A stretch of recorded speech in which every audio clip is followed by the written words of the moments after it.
All right, good afternoon to all of you, and really great to see such a great audience here. Christine, introduced the panel, and what a great start, considering her work with women empowerment and sustainability. We have the panel here on stage, and we'll try and balance on the crates they have for us here.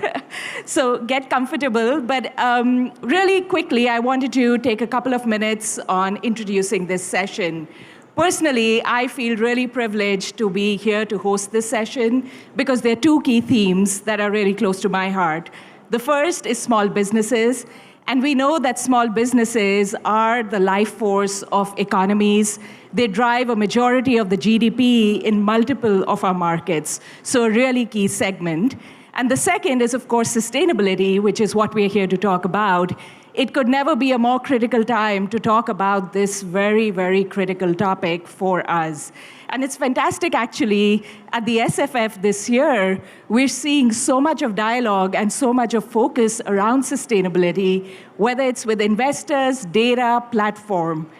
Even with the launch of Project Greenprint with the Monetary Authority of Singapore, which is the interoperable platform that allows for better ESG reporting and can really take some of that economic data and turn it into sustainable impact analysis. So with that, we'll quickly get into the panel discussion because you want to hear from them. We have some great industry experts who've been in this space for a long time. In the theme of sustainability, I've decided to carry just one device today, and I've got all my notes. I'm going to be reading from my phone. But before we get into the questions that I have for them, I would love to do a quick round of introductions. We'll start with Alister. Alister is with Schneider Electric. He's the principal and leader of the practice for sustainability. And Alister comes with a lot of prior experience on the business side, technology side, where he's led multitude of teams. He leads the practice in Schneider for Southeast Asia.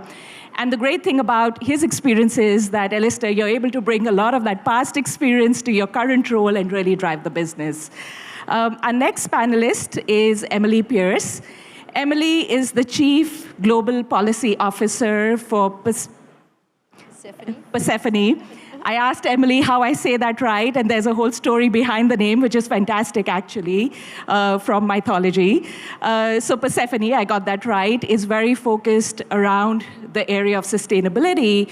And Emily, your focus is a lot around regulations and standardization and building the guiding principles for product development. Emily's held a multitude of roles in her organization, and what was exciting for me to learn was that you were the Associate General Counsel as well. And prior to that, she worked with the US SEC.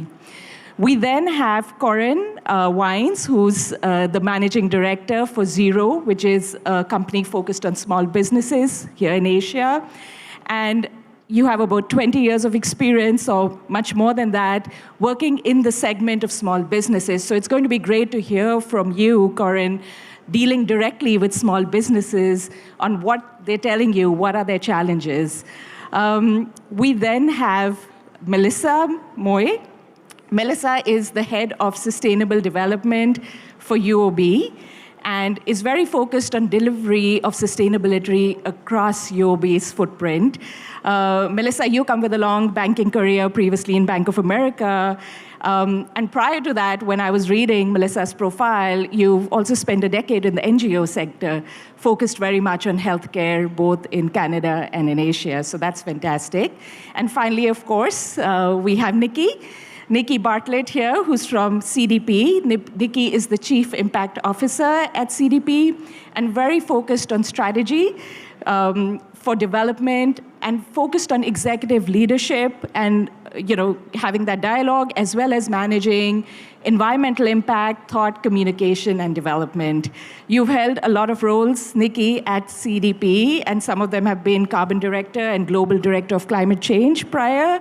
And as I was reading your resume, Nikki, it was interesting and great to see that you were also the senior program manager at the University of Cambridge Institute for Sustainable Leadership, focused on climate policy, and one of your engagements was with the Prince of Wales Corporate Leaders Group. So their resumes are fantastic. I don't have the time to go through all of them because we just spent all the time talking about that, but let's get into the discussion. And the way we'll structure this conversation is the what, the who, and the how. So I'll start off with the what, and it's an open question to all the participants on the panel, and we'll start just for ease of logistics from you, Thank you. Alister. The question is really, what are the largest challenges that you see for small businesses, and what could be some of the benefits of adopting some of these sustainability and reporting metrics? Yeah, so great question. And thanks very much for inviting Schneider Electric to share our viewpoint here today. Fantastic audience. It's full. It's great. So why Schneider Electric? Well, obviously we have a large pool of SMEs in our value chain. And we actually launched the Zero Carbon project in 2021. And that was primarily to help the SMEs understand how to decarbonize and help them using our methodologies and processes on that journey. What came out immediately to us was the lack of education. So we put a lot of effort into educating the SMEs. Here in Singapore, we're very lucky because the government support is terrific. So the government, through industry bodies, is doing a lot of education. After that, it was really down to resources. SMEs, they've got 1 or 2 people doing 5 or 6 jobs. And to then ask them to do additional things focused on sustainability, they really had to understand what was it in it for them. So as a big multinational, we can offer carrots, better improvement in purchasing terms and conditions. There's also the stick. If you don't improve, you're maybe going to drop out of our value chain. So once we can understood all these, we set up programs to help the SMEs. And it's still a very conscious effort that resources are a problem and support. So what we see right now with what the government's doing here, the green plan, the portal, etc., are going to be really progressive to help the SMEs because it's all down to resources, education and resources. Great, thank you so much. And you made a really good point, what's in it for them when people have multiple roles. Emily, would love to hear your perspective. Yeah, so I think the first question when you're thinking about what and what SMEs need to do to be empowered is understanding, and really understanding the why. So I'm going to talk a little bit about the what's going on, what's the bigger picture globally that's driving these changes that SMEs need to be prepared to react to and to take advantage of opportunities that are coming in this new market. And effectively, we're in a global economic transition to a greener economy that is being driven by government commitments, by government policies, by consumer demand, and that is the direction we are headed. Maybe not fast enough, but that is where the markets are going. And so those government policies and consumer demands translate into opportunities and risks for businesses. We label those as transition risks, particularly in the climate space. And then investors also care because investors want to invest in companies that have good governance and strategy and risk management around risks that they face, and that includes transition risk. So what that has led to is a lot of market-driven engagement by companies with SMEs that are in their value chain or banks with SMEs that they invest in to help support their own decarbonization goals. Again, this is market-driven. Well, when investors want more information to better understand the risks that businesses face, securities regulators come in. And so we're on the cusp of a massive rollout of increasing securities regulation that requires corporates to make sustainability-related disclosures, and more specifically across the globe, climate disclosures. And that includes GHG emissions data because carbon emissions effectively are a map of transition risks that a company faces. Where do they have significant emissions in their business operations, in their value chains, and in their processes? Well, that's where they're exposed to price increases with carbon taxes. Reputational risk associated with everything I just laid out about market forces earlier. Pricing risk, competitive advantages. So this is an interlinking web of developments that SMEs need to be aware of and understand the big picture. And then the challenge is, how do they prepare themselves? One, to respond to demands that may trickle down to them, but more importantly, to take advantage of that, and to, if they do undertake lower carbon processes in their own manufacturing or their own business processes, to be able to communicate that in a way that allows them to unlock the competitive advantages in lower pricing, the various terms that you were discussing. So I think it's very important to have that bigger picture, and then to think, and the next question we'll get to later in the panel is, how do you do that? But I'll save that for the next question. Great, thank you, Emily, and great segue into you, Koren, because you speak to the SMEs directly, probably every day. Yeah, so absolutely. would love to hear. Yeah, so what we're hearing from our SMEs and our clients all the time is that they just are running so lean, exactly like you said, Alister. They've got one person doing 1,000 jobs all the time, and there's so much information coming at them all the time, they don't know where to start, and they just see this as a very expensive exercise where they just don't know how to begin and where to begin. So the education piece is critical.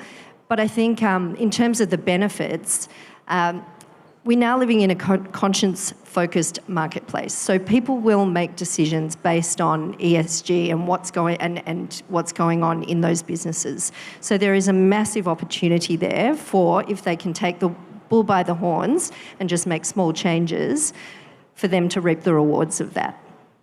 Great, thank you. And Melissa, you come from the financial services and banking side. So what's been your experience with the challenge?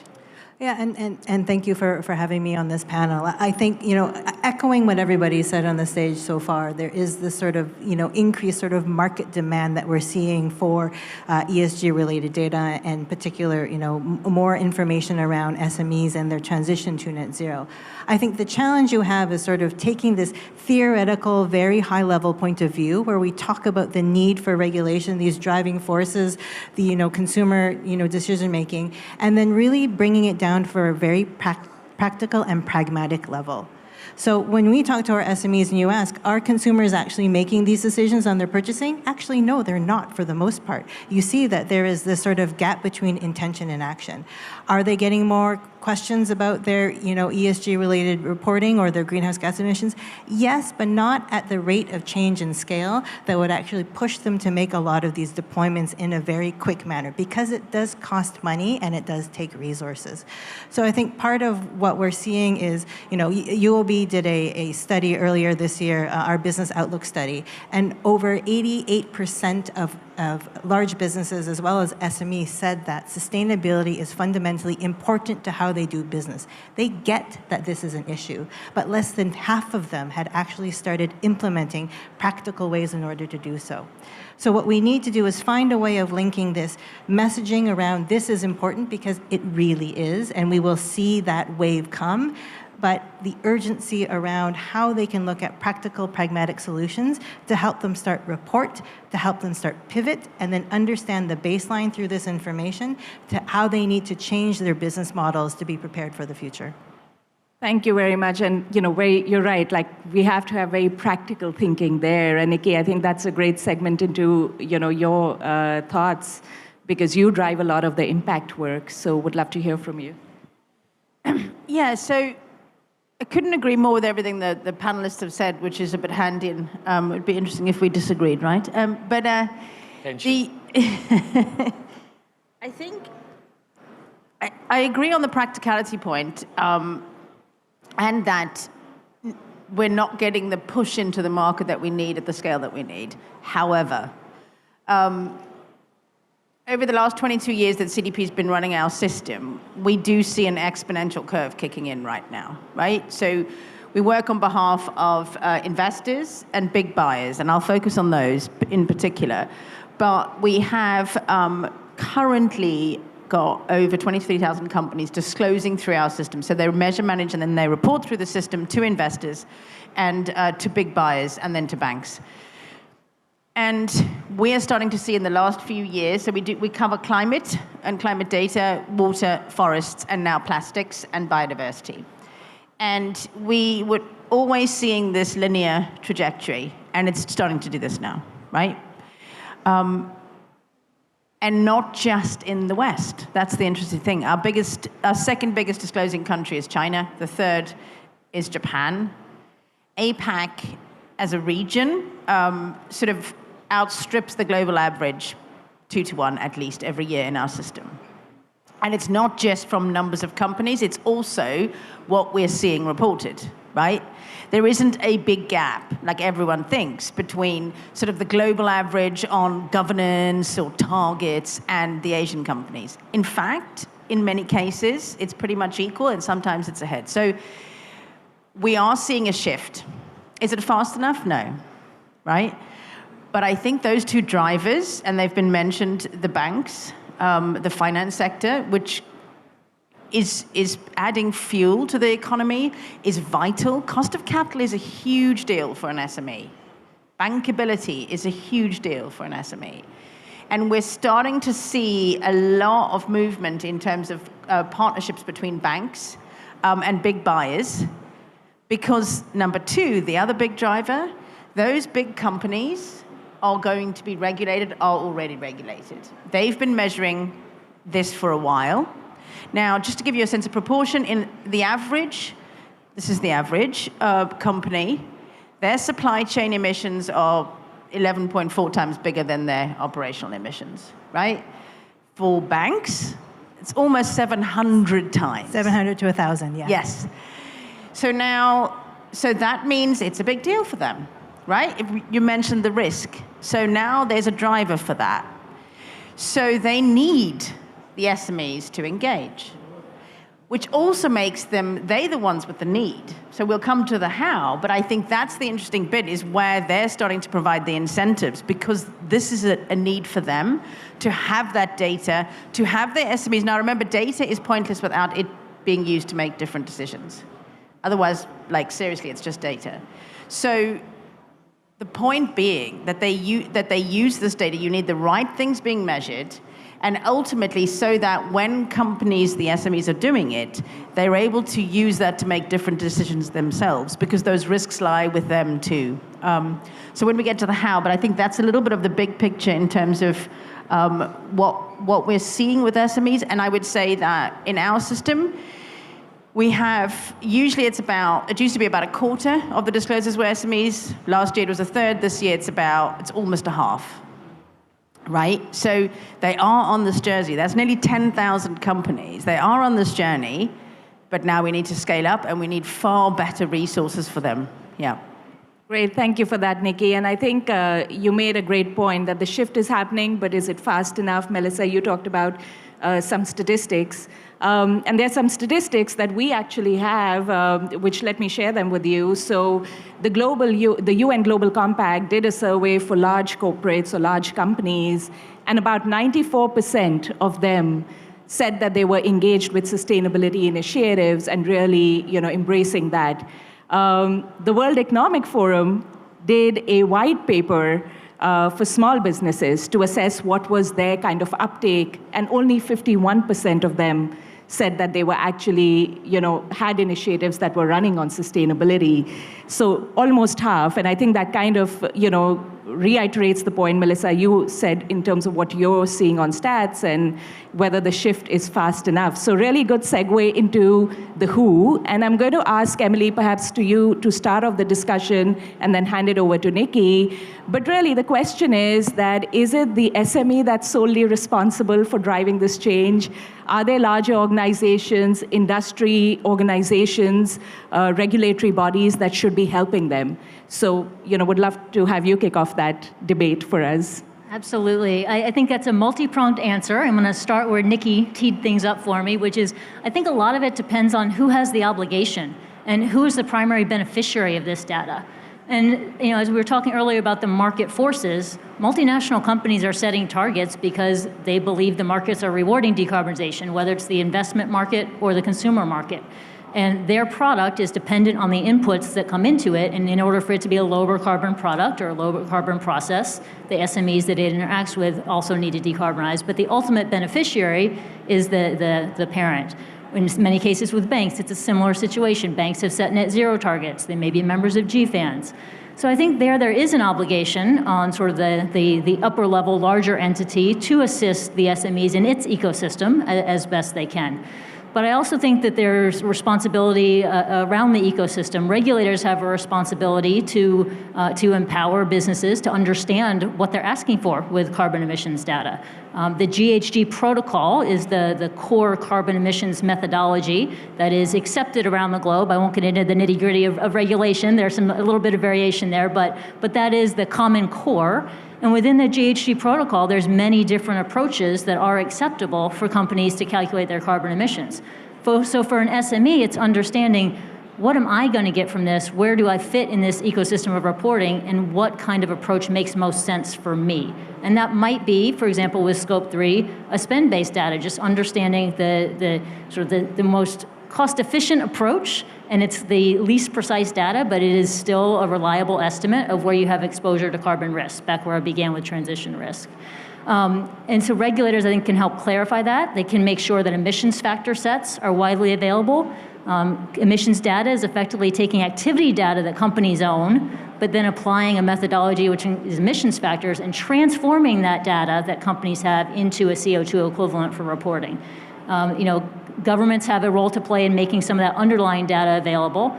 And then there's a role for the broader ecosystem, technology providers, capacity building, education, outreach, teaching about the GHG protocol, working with tools like Greenprint that the MAS is supporting to enable smaller businesses and SMEs to calculate their carbon in a cost-effective way. And again, technological tools can also be scaled. Not everybody needs a full enterprise-grade ledger platform. And so, helping SMEs understand, where do I fit, what do I need to do, how do I need to do it, and what's the right tool for me? And there are a lot of players in the ecosystem that can help identify that tool and make it more available. Great, thank you, Nikki. Yeah, you couldn't, the geek in me is delighted by the fact that you focused on standards. I'm like, yes. It's very sad. So I couldn't agree more. So the first thing is, I mentioned the drivers with the big buyers, the banks, the finance houses. This is really, there is a big job for them to do to get the primary data from SMEs. They really care that they have good data, right, for this, because it's really going to help with not just their own regulatory requirements, but also making the right decisions, because they do see the risk, but they also see the opportunity of this transition. And they are, I think, very incentivized to incentivize SMEs on this journey alongside governments. And I think the biggest job governments can do is to standardize some of the big areas in those standards you can drive a truck through, right? And it's dull. It's very dull policy making. There's no sexy hard hack moment for a politician on this one. But it's one of the most important things they could do. It's at the greenhouse gas protocol level, standardizing the standard, right? These are the assumptions you use if you're in this sector, et cetera. But also, when it comes to product accounting, right? There are methodologies, but again, you could drive truck through them, or people use different versions of them. That is another thing I think they could do, particularly in trade relationships. It's dull, but if you embedded it into the agreements around trade, you could make a real difference for companies and SMEs to trade and use standardized information. Finally, I would say the biggest way that we've seen, so companies, big buyers, have been working with their supply chain for quite some time. And they are ready and are always willing to incentivize.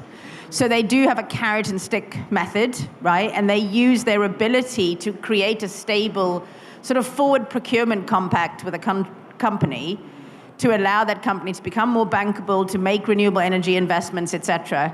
And they guarantee them staying by creating a both carrot and stick incentive, right? We will, if you solve this problem for us, bringing us a low carbon or a zero carbon good and service, we will stick with you, but we need to see that happen. So there's the kind of stick element to it as well, building that into procurement contracts.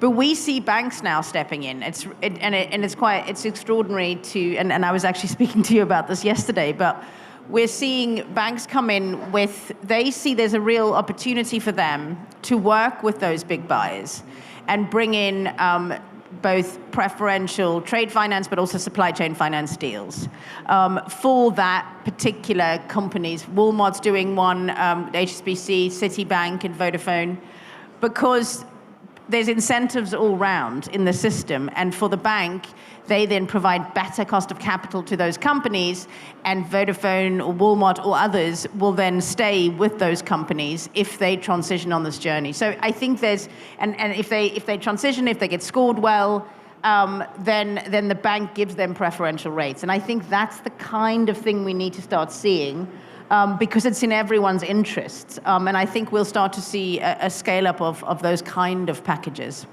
Great, thank you, Nikki. So a lot of interconnectedness, everyone's responsibility is what we're hearing. Maybe it's a good transition into the how, because that's what, we want to spend enough time on. So Koren, I might ask you to kick us off on the how, because you hear directly again from SMEs and probably have a lot of thoughts and discussions as well around this topic. Yeah, absolutely. I think it's a little bit like how to eat an elephant, if you know what I mean. And we've talked a lot about carbon accounting, but SMEs don't know how to get there. And so to eat that elephant, you've just got to start with something tiny and something small, and then hand over to the software and the tech, if you know what I mean, to map the equations. So something tiny and small, if you're, look at where you're having an impact and the activities that you do, because that's where the data comes from, is the activities. Something in tiny and small, an example, what do you do with your coffee grinds in a hospitality business? Or what do you do with food wastage? Whether, it's the social part and you're giving it to social entities, or whether it's food wastage going to compost, little activities. And then once you start to make those small moves, then it comes to the responsibility of the tech world to start to map the equations that Emily, that you were talking about before. So little and small. If you're a Xero customer, we have an ecosystem of apps that you can access, which are all about tracking and monitoring your sustainability contributions. Great, thank you. So Alister, maybe I'll pass it on to you. How to eat an elephant is the theme. Okay, very interesting. SMEs, they just need to make a start. It's as simple as that. And it can be, as they said, looking at the building. Are they in a tenanted building? Okay, reach out to your landlord. Start discussing how can we reduce energy, aircon, etc. If they're a small factory owner, reach out to your manufacturing association. Get them to come in and help you understand how can you improve your machinery, productivity, reduce your energy. We're all about digitization and electrification. So it's helping companies to really reduce their energy. So that's something they can start. In Singapore, again, I'm conscious this might be an international audience here, but in Singapore, we're blessed with so many government agencies. Just reach out, put up your hand as an SME and say, look, I need help. And there'll be lots of support. As you maybe go further afield, Indonesia, Thailand, etc., again, reach out to your bank, UOB, they're all over the region. They'll always support you because somebody will always be providing you trade finance. So they'll always be there. And again, the multilateral associations around the region are starting to pay attention now because Singapore, I think, has shown what can be done, and now you're starting to see other countries emulate that. So it's really for an SME, put up your hand, say I need help, and you'll find people will come to you. If you're part of a larger value chain, reach up, ask those questions. As Nikki said, somebody's always trying to incentivize you, so you'll get help there as well.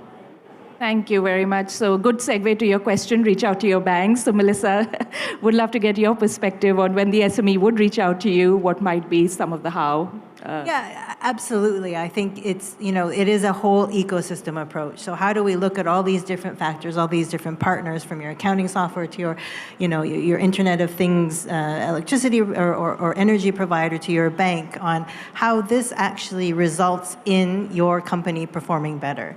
So I think a couple of very practical things. I think taking a step back, SME owners need to sort of parse it down from the, I need to save the world, and be net zero by 2050 to actually, what does this do for my business? What does this do for my bottom line? So things like energy efficiency will actually help you save money. Thinking and looking at energy as a service allows you to take what you think is a CapEx spend to an OpEx spend and spend that over a period of time. So really understanding fundamentally how this can help support your business and its profitability, I think is the first sort of stepping stone. In parallel to that, then you need to start thinking about, how do I transform my business model? How do I turn this into something that's embedded into how I do my day-to-day business, how I think about my day-to-day business, and how I look at the governance and the management of my company? So we have a UOB sustainability compass that's 14 simple questions that allows you to answer and gives you sort of the beginnings of a thinking of where you are in your sustainability journey and how you can simply access financing to work with partners like Schneider Electric in order to look at the energy efficiency of your company, which then reduces your costs, which then leads to other potential financing from UOB. So banks, primarily ours, are really great resources for you to reach out to have these conversations from an advisory perspective.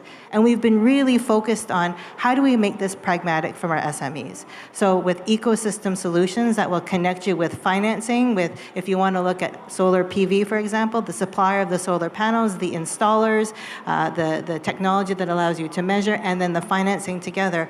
So it's a one-stop shop to help you on that journey. So I think there is this wealth of ecosystem providers, of supporters that are there to incentivize, to support you on this journey. And so it really is about taking a step back, finding the easy wins to begin with that actually allow you to save money, and then looking in the long term of how you embed this into your strategy. Great, thank you so much. So, looking at ecosystems and perhaps supply chains and different partners. Now, we did want to open it up to the audience, but I have a last question before we do that. So that is going to be the last question I'll ask, and then if we have time, we'll open it up. I guess we've talked about the what, the who, the how, the when, I think is self-explanatory. It should have been as of yesterday.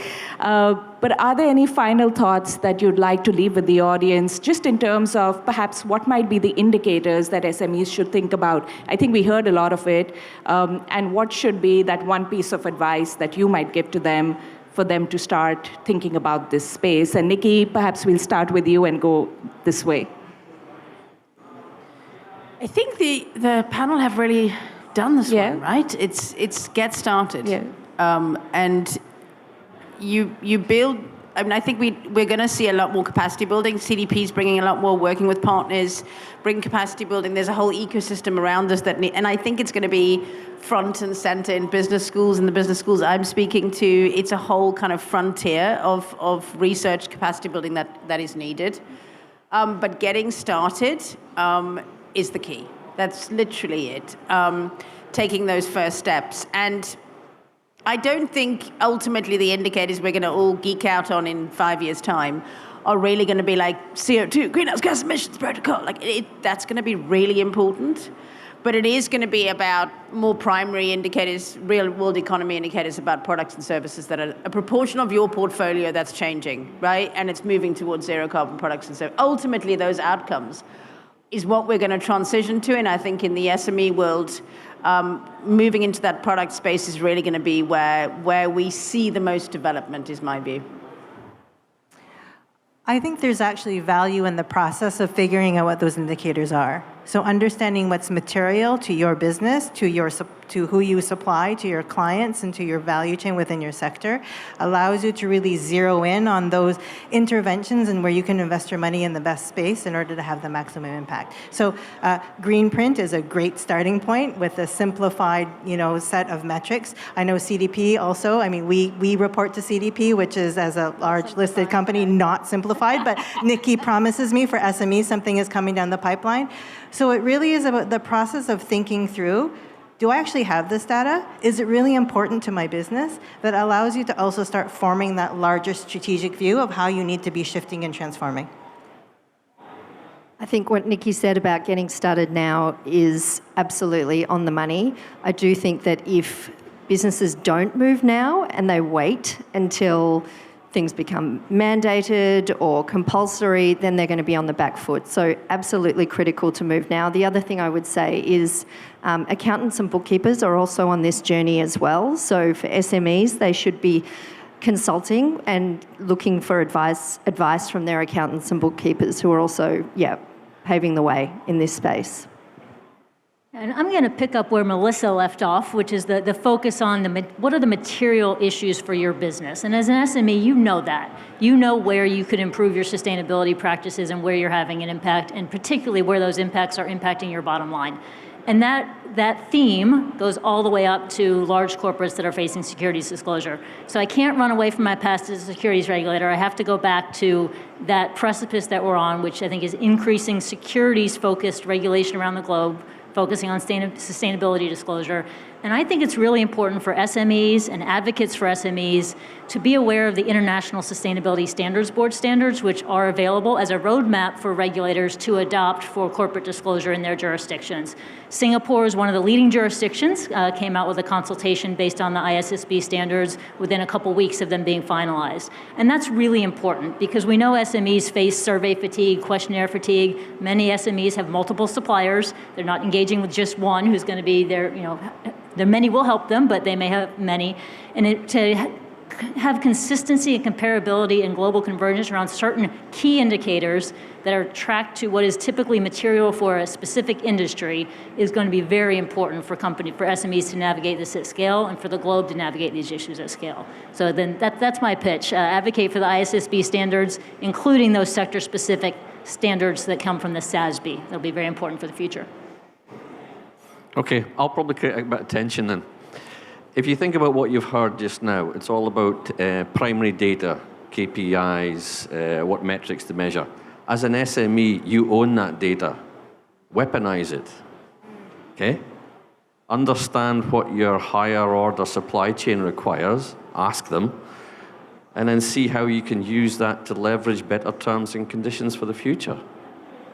So I think if you're an SME, you're sitting in a primary space right now. You own the primary data that all these multinationals and others and banks require. So use it to your advantage. Thank you very much. That's a great note to end on. Effectively use the data. Why don't we open it up for questions? I know we have the mics in the audience, so if anyone in the audience has a question, please just raise your hand and we'll get a mic across to you.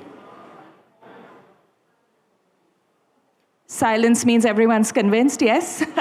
All right, there we go.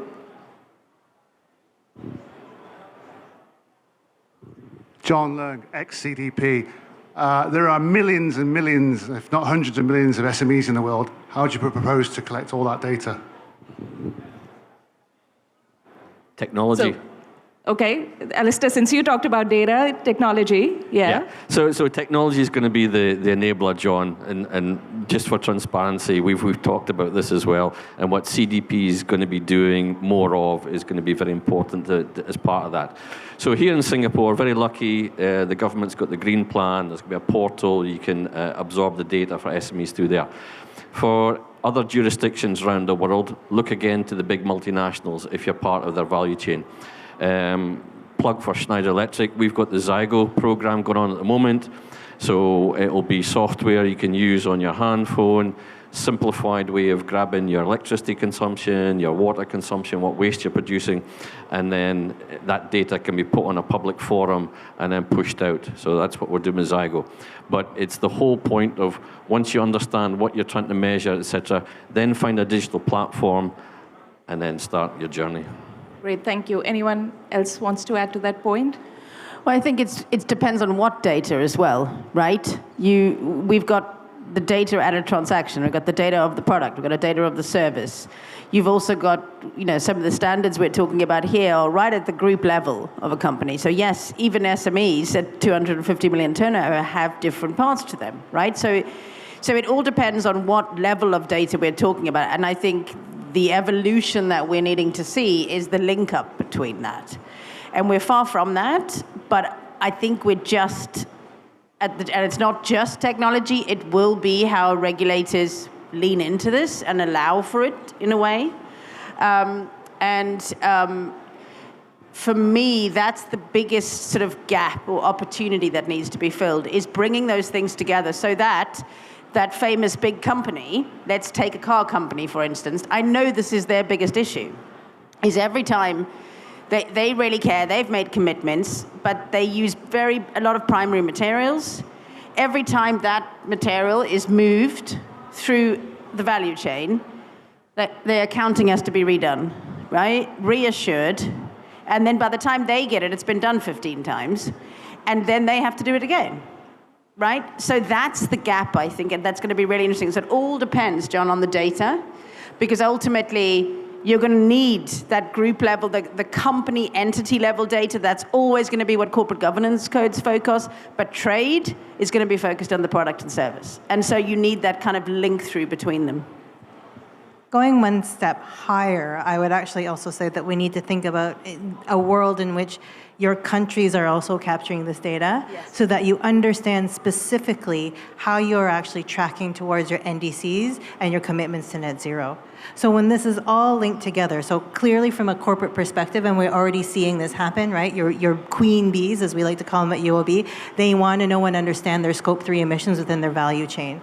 But at a certain point, when Singapore, we've made our commitment to net zero by 2050, we have an NDC we need to reach, we need to fundamentally know and understand where we actually sit in that trajectory and in that change, so we can pull the policy levers as and when we need to make sure that the sectors get to where they need to go and the country needs to get to where they go. So when we link this all up together, then we actually see the use for all of this data, which then means that the technology and everything comes into play, and it just becomes part of what you need to do in order to operate. Great, thank you very much. And just reflecting on what all of you said, even when it relates to data, I go back to what you said, ecosystem. Everyone in the ecosystem has to be responsible. Similarly, I guess data has to be captured from all the various players in the ecosystem in the final stage of how we can make this effective. We have a question there. Can we get a mic?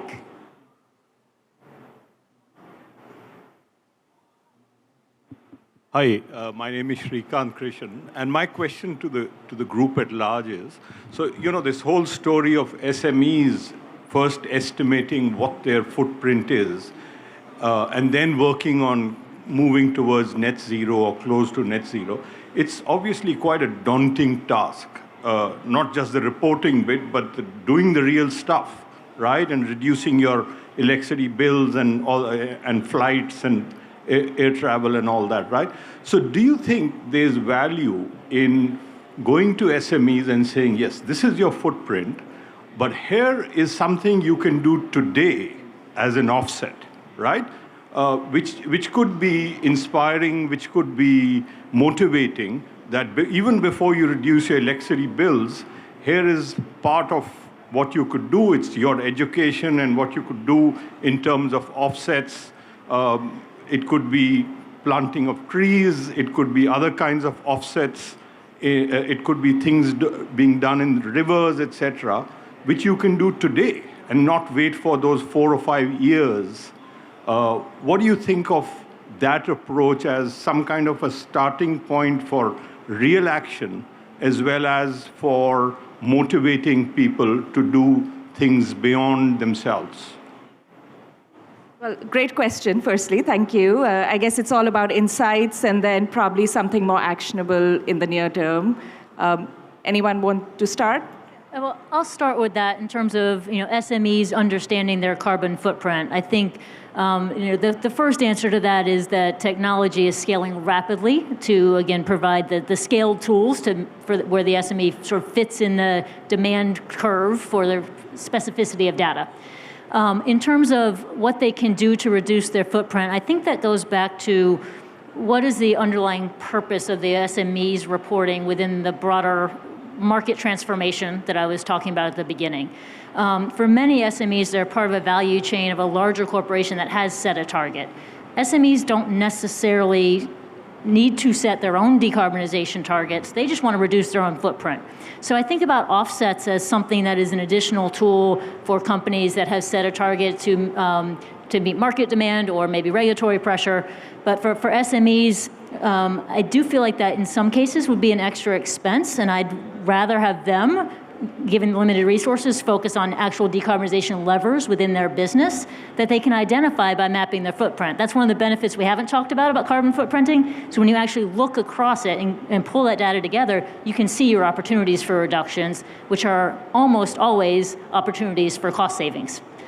So I would have SMEs focused on that. I do think it's absolutely valuable if they want to engage in offsetting. There are a lot of programs that can help them think about ways to do that. And they may be in a space in their corporate development or corporate maturity where they also want to communicate that to the market because of consumer demand as well. So I think it's an important point, but it fits in a slightly different piece of the puzzle. Great, thank you. We have time for one more question because I see the red blinking light here, so we'll go to you.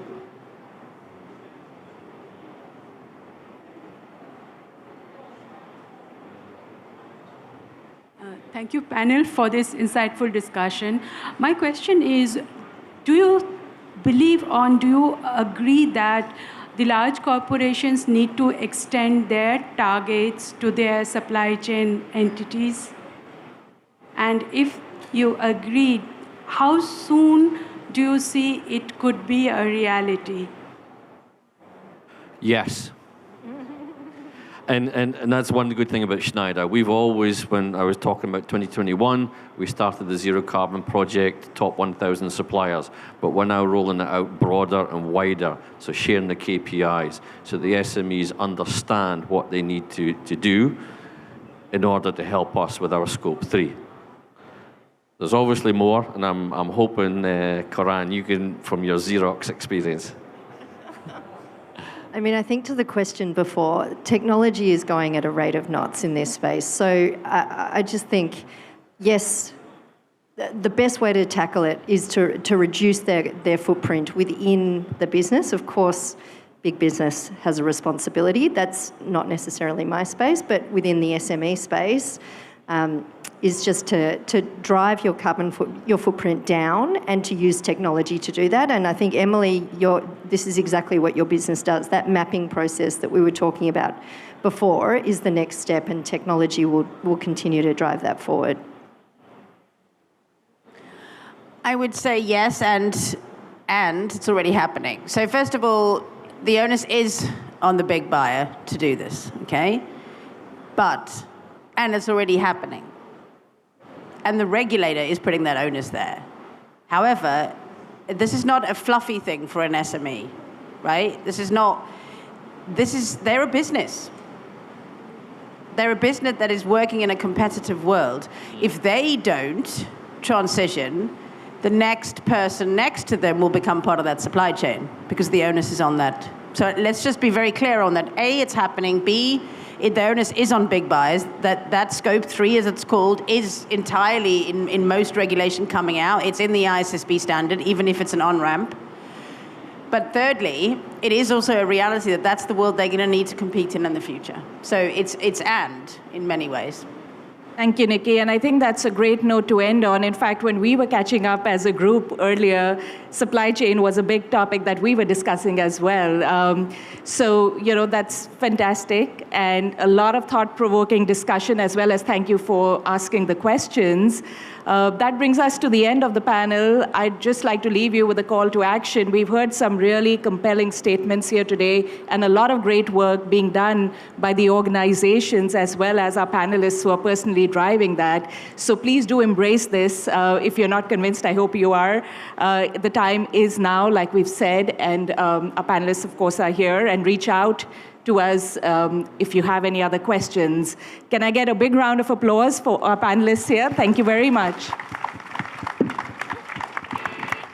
Thank you. With that, we'll call it an end to this session. Thank you. Wow, what an amazing panel. Well done, everyone. I really enjoyed it. I picked up so many nuggets of knowledge from you all.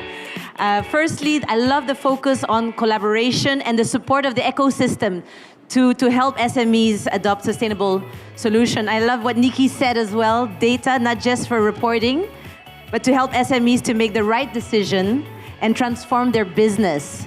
Fantastic. Melissa, how to eat an elephant. I'm going to keep that one and tell my kids about that one. Little steps to get you anywhere. And that's true with anything you do in life, not just for SMEs tackling sustainability, right? That's really good. And finally, Alister, SMEs, he mentioned that you are the primary data holder, and you can use this as a way to start your transition, looking at how you look at waste and your energy, start with little steps once again. So I think the theme is that there's always a way forward, and just the most important thing is to start.